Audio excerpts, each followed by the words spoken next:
जय सिया राम। पहले तो ये प्रयास करना चाहिए कि ठाकुर घर में ही विराजें, सर्वश्रेष्ठ तो यही है। और घर में उनकी सेवा पूजा भोग राग की व्यवस्था हो। कोई ना कोई घर में, या तो आप 4-6 लोग हैं घर में तो कोई एक व्यक्ति रुके, वो कुंभ न जाए, ठाकुर सेवा के लिए रुके, प्रसाद बनाए, ठाकुर को यथा समय प्रसाद भोजन सेवा स्नान आदि करे। ये सर्वश्रेष्ठ है। दूसरा ये है कि आप जहाँ जिस शहर में रहते हैं उस शहर में ही कोई वैष्णव हो आप जैसे, जिनके घर में ठाकुर विराजमान हो, उनसे निवेदन कर दिया जाए कि आप ये घर की चाबी ले लीजिए और रोज समय पर आके सुबह ठाकुर की सेवा कर दीजिए और दोपहर में उनको भोग लगा दीजिए, रात्रि में शयन कर दीजिए। तीसरा विकल्प है कि आप अपने ठाकुर को सिंहासन सहित उनके घर में पधरा दीजिए। ये तीसरा विकल्प है। वहाँ ठाकुर विराजें और वहाँ उनकी सेवा पूजा हो। अंतिम विकल्प है कि आप ठाकुर को अपने साथ ले जाएं, लेकिन अपने साथ ले जाके उनको एक अच्छे सिंहासन या अच्छे पैक में पैक करके ले जाएं। यात्रा में उनको नीचे जमीन पर या इधर उधर ना रखें, छाती से लगा के रखें उनको। फिर जहां आप जाएं वहां जाके उस कक्ष में, जिस इलाहाबाद कुंभ में आप जाएं, होटल में या कक्ष में उनको बाकायदा विराजमान करें।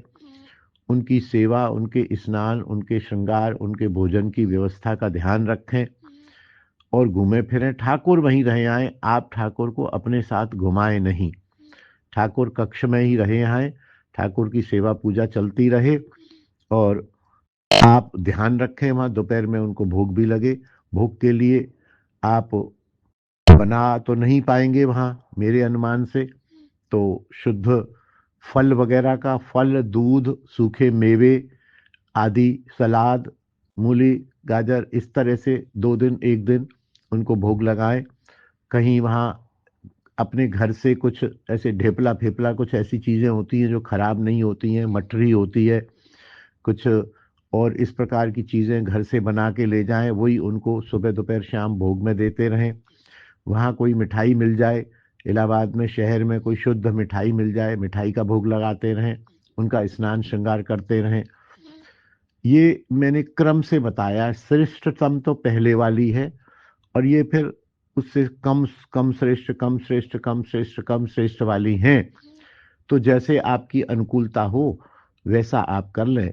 प्रयास ये रहे कि ठाकुर को कष्ट ना हो, ठाकुर की सेवा पूजा में निष्ठा बनी रहे और ठाकुर की सेवा पूजा प्रसाद आदि में 19-20 हो जाए, दाल चावल खिचड़ी की बजाय उनको नमकीन मिल जाए। भाव सहित ठाकुर कहते हैं जलस्य चुलुकेन वा, एक चुल्लू भर पानी भी भाव सहित मेरे को दे देता है। पत्रम पुष्पम फलम तोयम, पत्र दे दे, पुष्प दे दे, फल दे दे, जल दे दे, तो मैं उसी से प्रसन्न हो जाता हूँ। भाव बना रहे ठाकुर के प्रति, ये सबसे बड़ी बात है। तो आप अपनी सुविधा से चारों विकल्प आपको दिए हैं, आप देख लें। आपको श्रेष्ठ से श्रेष्ठ विकल्प को आपको पकड़ना चाहिए।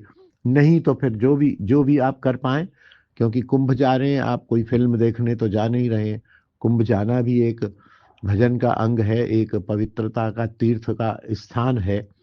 तो थोड़ा बहुत ठाकुर भी एडजस्ट करेंगे, ऐसी कोई बात नहीं है। जैसे हो जाए बेहतर से बेहतर, उनका ध्यान रखिएगा। जय श्री राधे।